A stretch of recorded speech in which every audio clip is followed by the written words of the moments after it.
Welcome to Living Truth. I am Angela James. Together with John Usher, we invite you to dialogues designed to awaken you to truth, enlighten you to who you are, and to invite you to live a reality that you want.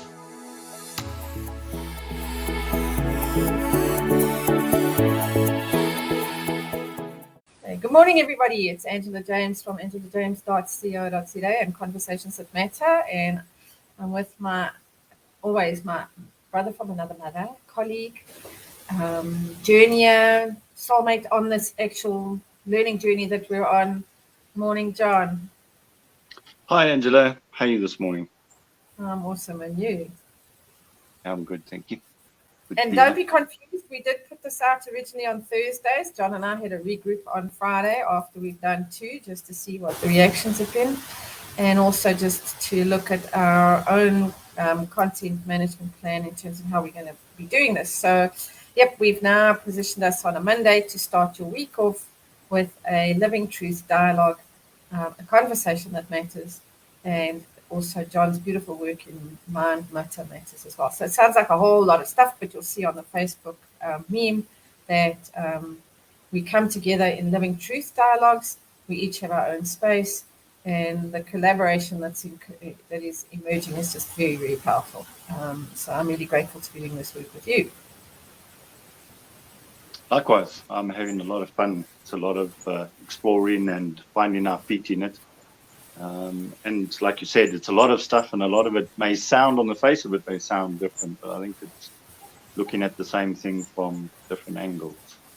And that's a really good lead into... Sorry, John, that's a really good lead into today's topic, because today we're focusing on a living truth dialogue that speaks to balance in the I am. And, you know, you've opened up the door beautifully in the sense of we look at same or similar things, but from different angles. So would you like to kick off around what you see balance in the I am is? Balance in the I am for me is about being first. So a lot of the stuff, I want to echo Shannon O'Hara with saying, the being stuff and the I am stuff, there's not much, it's hard to articulate sometimes, because if by articulating it, you're getting into the head and you're not in the being. But the balance for me is about, I want to say selecting, it's about recognizing, identifying I ams that get you to where it is you want to be, to get you to produce the outcomes that you want.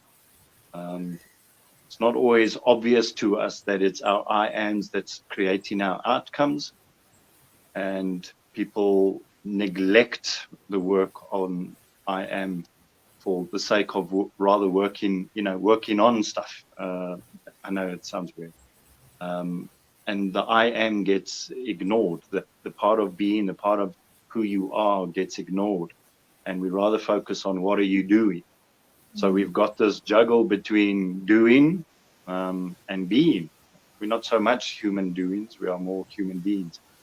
And if we can get this right and get our doings to come from the place of, a good identity, I think the activities and doings will be in better balance, better flow, and being able to operate from grace. What's your take on this balance? It brings quite an interesting conversation into being around. Last week we spoke about the I am, and we spoke about the lower nature I am, and we spoke about the higher nature I am, and the two vibrate at very different levels of energy. And in our understanding of what identity, consciousness, universe, any of those words that we speak of, that kind of loosely roll off our tongues, it's about being balanced for me in terms of what you're saying, balanced in the identity. And when we say identity, we've got to be using that word also very carefully, because we can get stuck in the I am lower nature identity, where I'm a rock star, I'm a this, I'm a that, and I become... I mean, for me, for many years, you and I were discussing this earlier today, for many years, I got stuck in the identity of being my business, being the products that I created, which was all a lower nature energy and a lower nature vibration.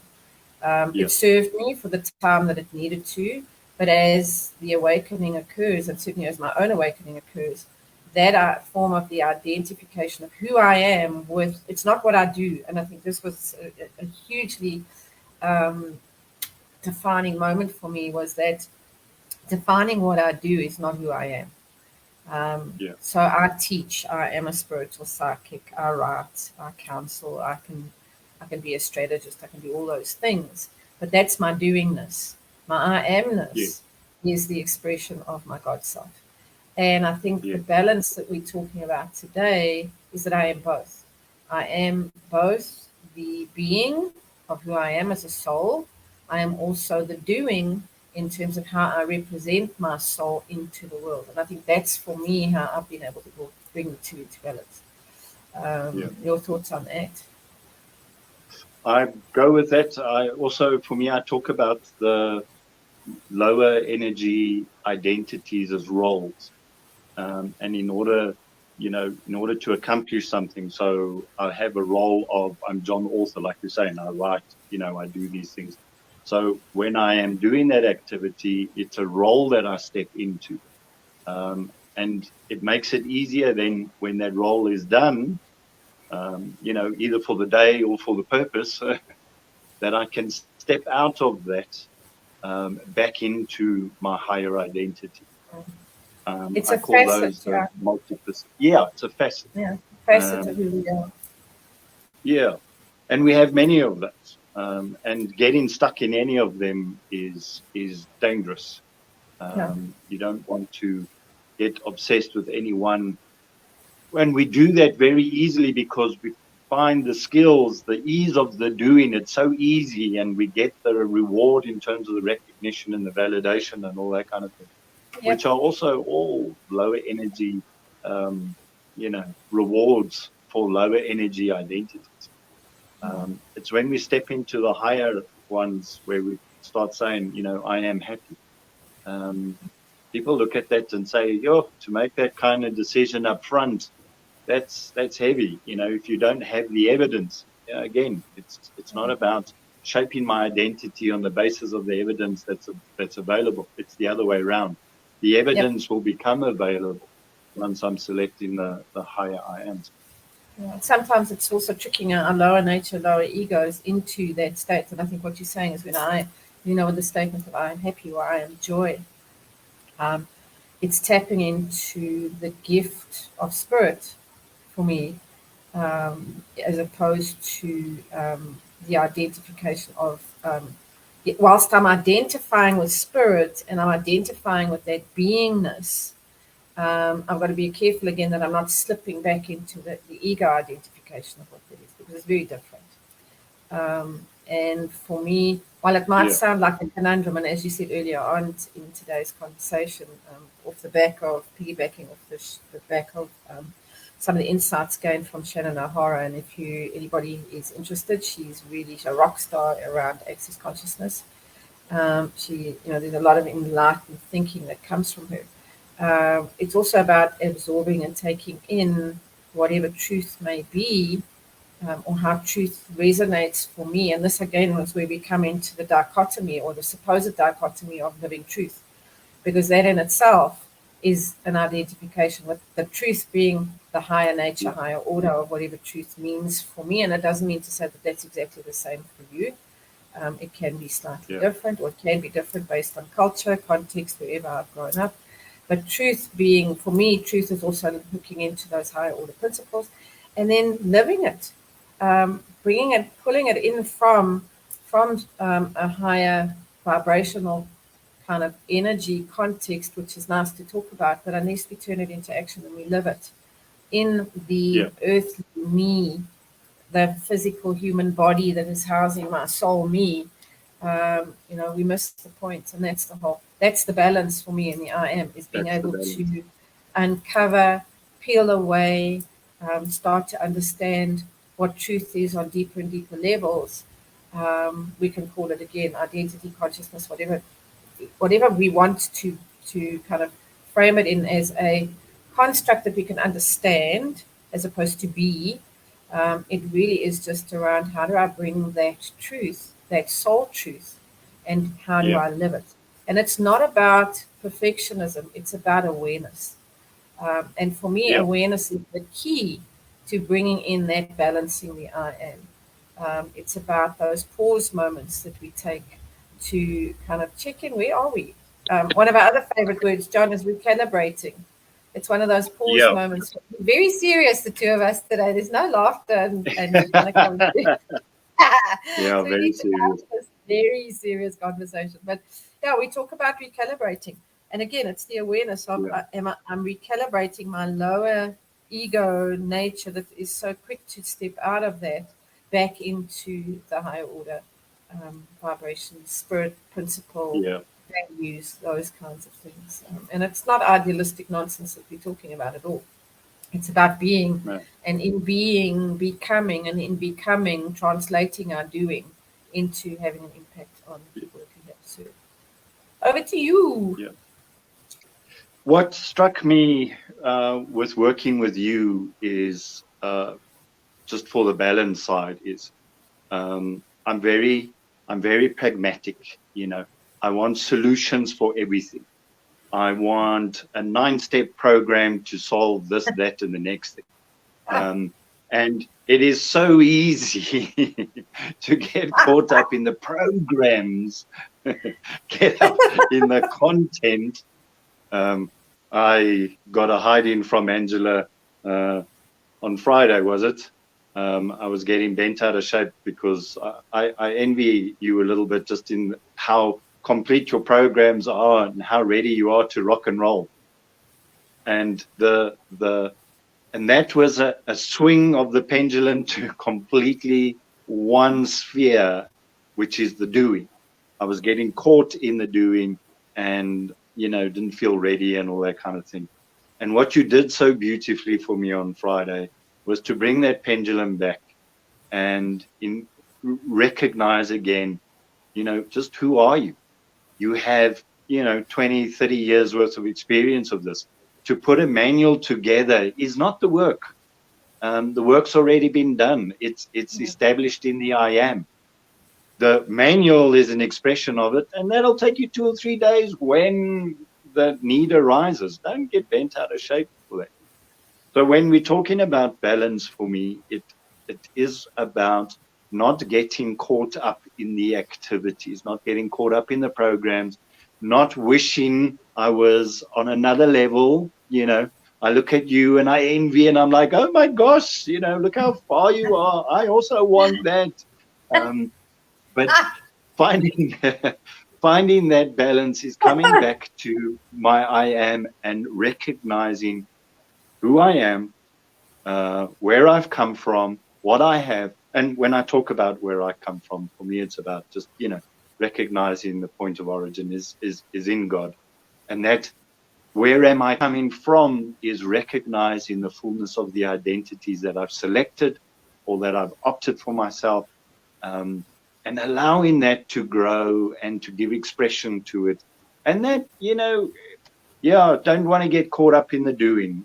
It's a subtle trap, which was a hard lesson for me on Friday, because I want to be the, mechanical minded. Here's the structures, here's the step, buy out of the vending machine, bring your money, slot it in, get your package. There you go.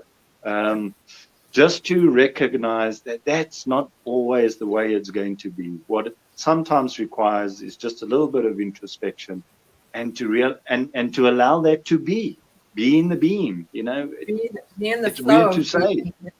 Let's be in the flow be in of the being. flow of it. Yeah, absolutely.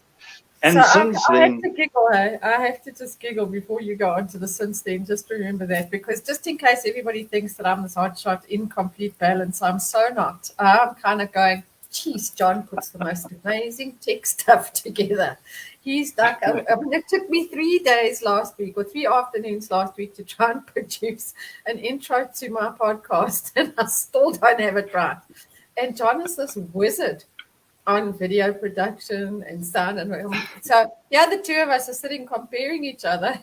And the yeah, realization is that when we bring the gifts together, yeah, exactly. That's when the magic really has to happens. And it's taken us both a very long time to stop being these islands of isolation, trying to do this all ourselves, into wonder and the beauty of what happens when we truly collaborate. But I think what's also important in balancing in the I am is that when we talk about balancing, now you're bringing two energies together. And it's the same in a relationship. It's around at an identity level, a values and beliefs level. Is there congruence? Because if there isn't, there's no I am. And it's about, that's the challenge for me in terms of relationships or selecting relationships, is around being in that space of, and it's not exactly the same. It doesn't have to be exactly the same.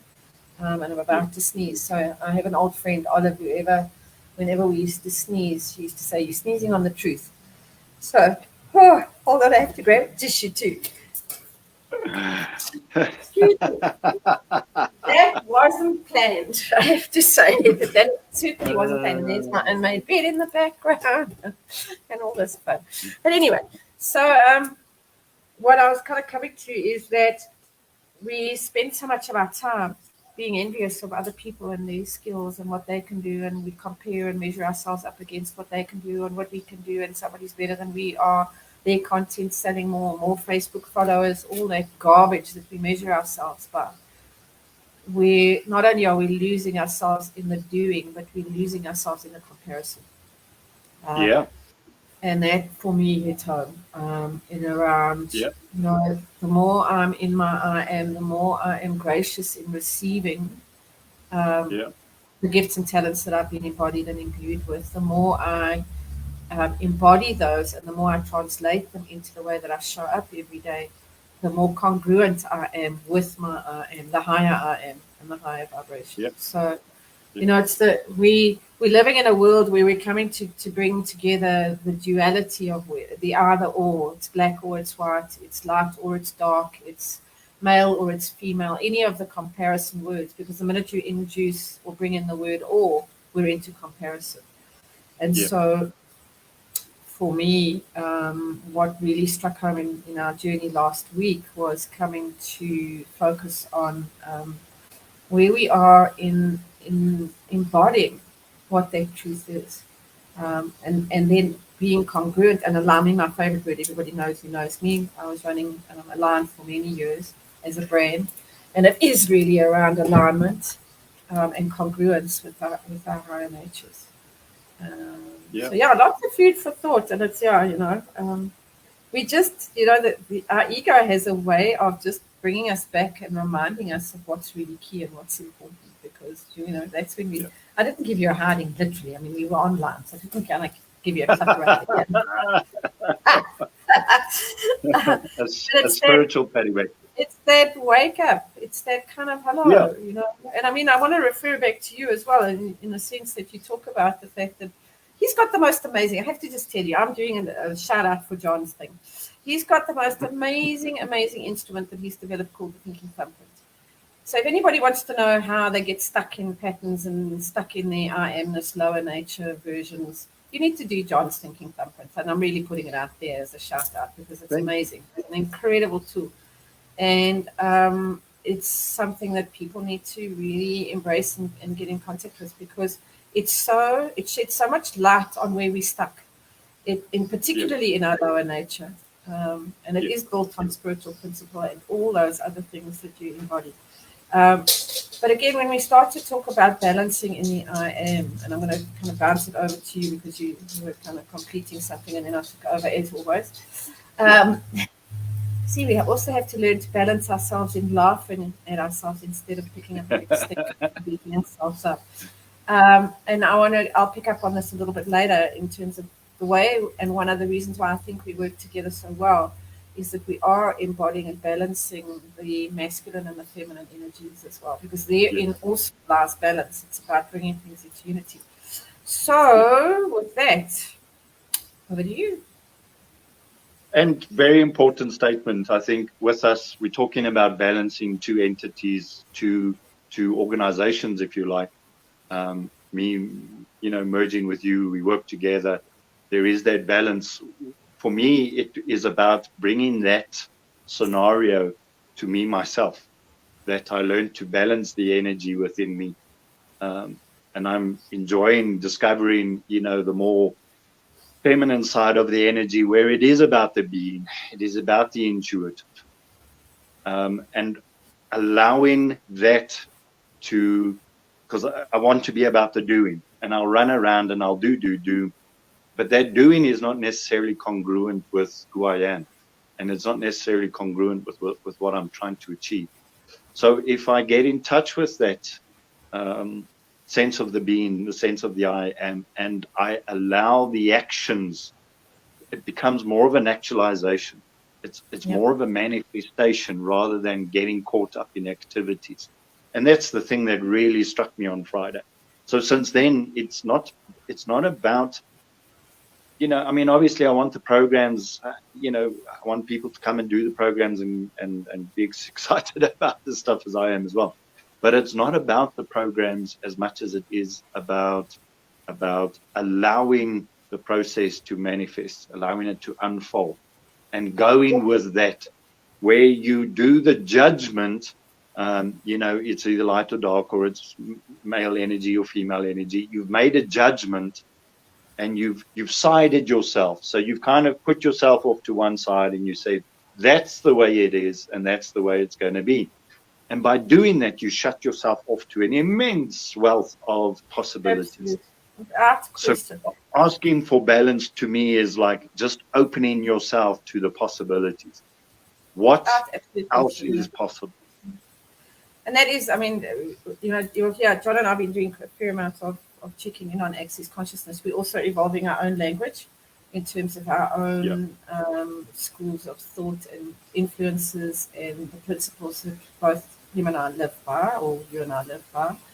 But it is exactly that, in the sense that, and the divine feminine is so counterintuitive to everything we've ever been taught. We've been taught to do. We go to school and we get taught to do. We get rated on marks in terms of the doing. We don't get taught how to be. And anybody who is taught to be is viewed as Ishiwa Wu. I mean, I remember when I first started my business 20 odd years ago, as 7 generations. In fact, we're coming up for an anniversary on the 14th of April, 2004 was when I left the corporate world. When I started it. In fact, it's 20 years on the 14th of April. 2002 in June. 21st of June will be 20 years. So the two again. But what I wanted to say is that when I started on that work in 2002, everybody told me it's too new age, you're never going to sell it, it's too wah-wah and woo-woo, wishy, whatever. And yet, the more and more we step into the energies of the century, the more and more that is starting to really resonate. People are searching. People are really, really looking to move beyond just the doing. Because they also, in my experience of how people are showing up in my world, is that they are looking for more than just the doing stuff. I want to know who I am, asking these kind of existential, philosophical questions. Is it just existential and philosophical? I don't think so. I think it really is about being. I wrote a blog post last year already about being, and spelling it BE-I-NG. And the I in the middle of the being is really starting to tap into that energy of source. So coming back to the masculine and the feminine, the divine feminine is very much about being in flow, and being in flow with the intuition, which is way, way, way more powerful than the mental body. We get stuck here because that's what we've been taught to do. And it is around, my favorite tool for getting in touch with the intuition, with my intuition, is hitting the pause button. John, I'd say when John starts getting too anal in terms of his analytical go fishing. John, go fishing. Just go fish. Because that's where, in that space, I know when you come back from fishing and the engagements that we've had when we've spoken after some of, and I'm talking over your fishing challenge, John does the most amazing things. Things like a 100-day challenge. If you want to know what that's about, you best get hold of him, because they rock. And when you did that challenge on the fishing, and what happened with you being at the water and just being in that space, letting our thoughts freewheel, kind of not thinking, just enjoying and being in nature, that's also feminine. Self-care is a feminine thing. The creative, artistic endeavors and pursuits that are also frowned on and judged on as not being in this hey-ho, tonto action orientation. Now, that's very counterintuitive. I mean, I had an experience last year where I was told, close my laptop and just do nothing for 5 days. I'm going, are you freaking kidding me? Are you really kidding me? No. You need to go into some self-care, and you need to find out what self-care means for you. Yep.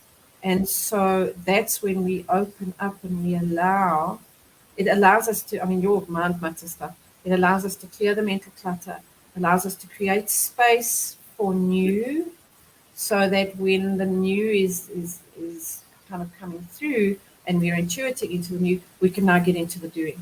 And that's the difference. It's not about one or the other. It's about knowing when to be in flow and when to convert into being in grace-filled action, not just me and my will. Yep. Off I go again. I'm like the shiny vapor. Off I go.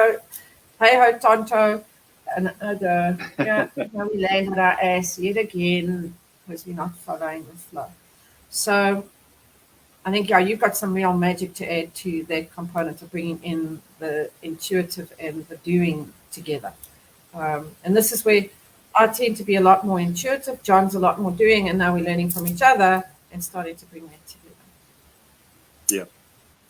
And absorbing it for myself, not just as an organization, not just us as, two organizations individually coming together in order to do this, but within myself. I want to be able to balance those energies, for myself. And one of the techniques that I've kind of, since my virtual hiding on Fridays, it is about asking, what else is possible?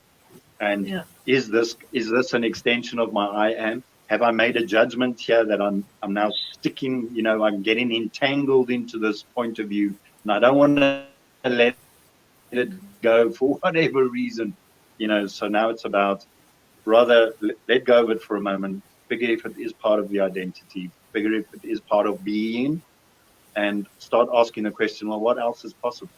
What other opportunities are there? What other ways of being are available? I've got a buddy that says, he works with his brother, and he says he does really well for his brother, and he can make money for other people. He can't make money for himself. And I say to him, but by making that statement, you classified an I am capable, I am a doing statement, making money for someone else, but I'm not capable of making money for myself. Is that really true? Number one, is that really an extension of who you are? What else is possible? Is it possible to make money for yourself? That's such a good point, because what you're saying there with this particular example is that he's great at the doing for somebody else, but he hasn't defined that as an I am, is his own identity and connection to consciousness. So, and I mean, this takes us into the space of what organizations are all about. I can do because I get paid, because I have to in order to get paid. But I haven't internalized that as an intrinsic part of who I am. So I have the skill set, I have the competence, but I don't have the identity. And that's where so many people fall short in terms of their I am, because they've defined themselves, and I've done it for years, where I've defined myself by my doing, not by my beingness. And in my being, I do, not I do. And that's and I also wonder how many of these identities we take on for other people. So like he's taken on this identity for his brother's sake, in a sense to give his brother a sense of security that he's only going to do it for him. He's not going to run away and go and start his own business and go and make, his own money. His brother is, to a certain extent relying on him to make this money. So he's taken up this identity, and I'm asking, is it really yours? This, I can make money for him, but I can't do it for me. Well, I'm asking you, is this really an identity statement that is truly yours? Or have you borrowed it to make somebody else feel better, to make them feel secure in their environment? Wonderful and codependence. I think wonderful codependence. And I think we do that. I think we inherit or we adopt identities because it makes other people feel okay or safe around us, or they feel prosperous, or whatever the case may be. But the question is, what is it doing for me? What And hole am I digging for myself in the process?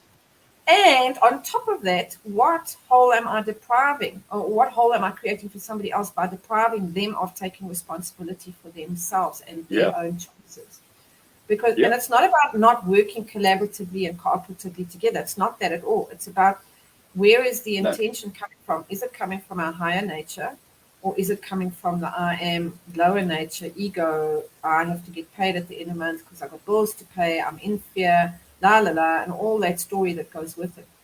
I mean, if anybody knows about that, it's you and I, about bills to pay at the end of the month. But I mean, that's just said a bit tongue in cheek. But it's a very profound lesson, in the sense that what it's revealing for us all is how conditioned we are, and how conditioned we are to be in that doing and not be in the being.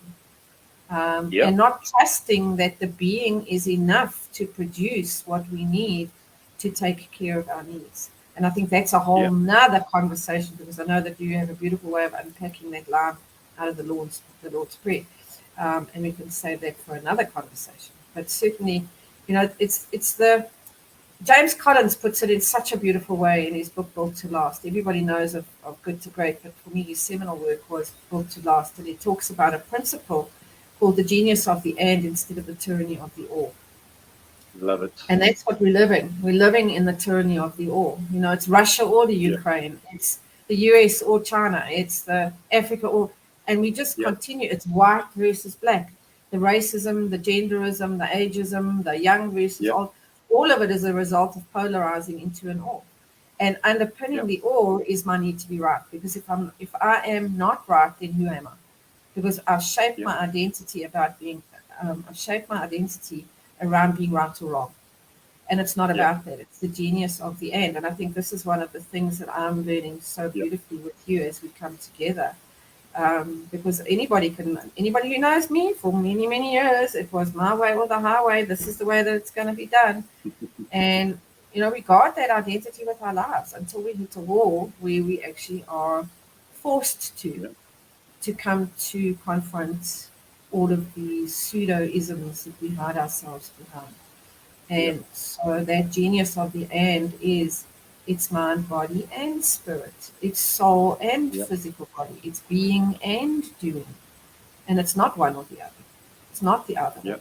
And we've got to jump off, because I have got to Facebook Live 11 at 11 in 3 minutes time. So you want to wrap up? 4 minutes time, 3 minutes time. You want to wrap up, John? I think very important what you've been saying about the genius of the and. I think to take that a step further, it is just look for the immensity of possibility. If you are making judgments, if you are stuck in either energy, what you're doing is you limiting your choices. You robbing yourself of your choices, and that's not a true extension of your I am. Find balance in your I am by asking the question, what else is possible?